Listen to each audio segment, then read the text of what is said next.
Peggy 7.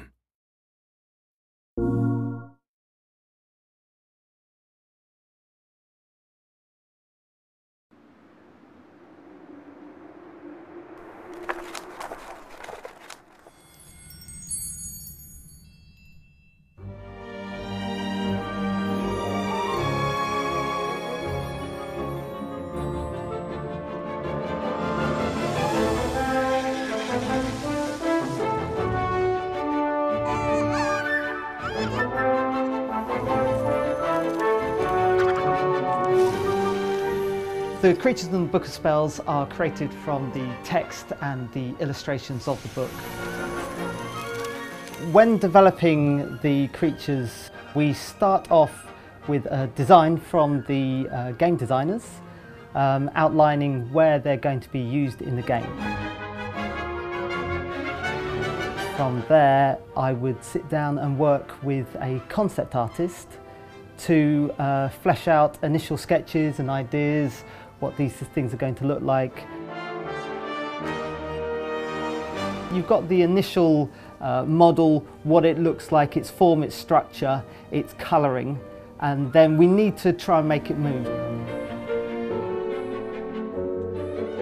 When we get involved, obviously, we have to allow these characters to move. We have to give them the means to do that. And for that we build a skeleton that you can basically place inside that model. Once that's complete, we can then effectively automate parts of that skeleton. So you can put a control on the hand, and then when you grab that control, you can just move it around like that. And it's nice and easy, it just works itself out. We do that with the whole character, and then when we're finished with that, we can pass it over to the character animators.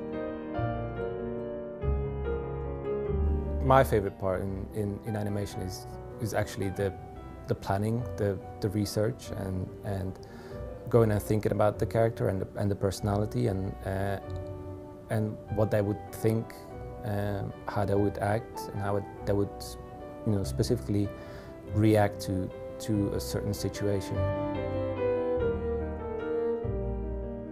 And then once we have this creature that's got certain animations, then I will, combine these together, and it really brings that original concept to life.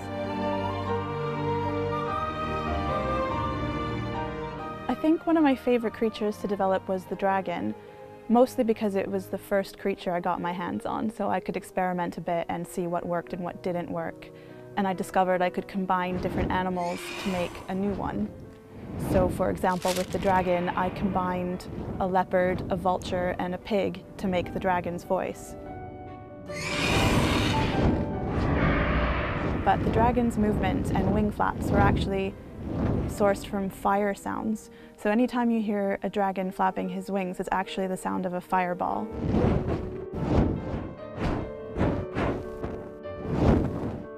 The characters definitely go through a process of development where they might start off, we might think of them in one way at first, and then as we work through the situations that they're in, we might think of different, more entertaining ways for them to sort of express their personalities. I think the reason kids love creatures, and especially creatures in games, is because of their fantastical nature. They take you to another world. You don't see them in everyday life, so to come up against them and see how they actually move and how they react is something that kids really love.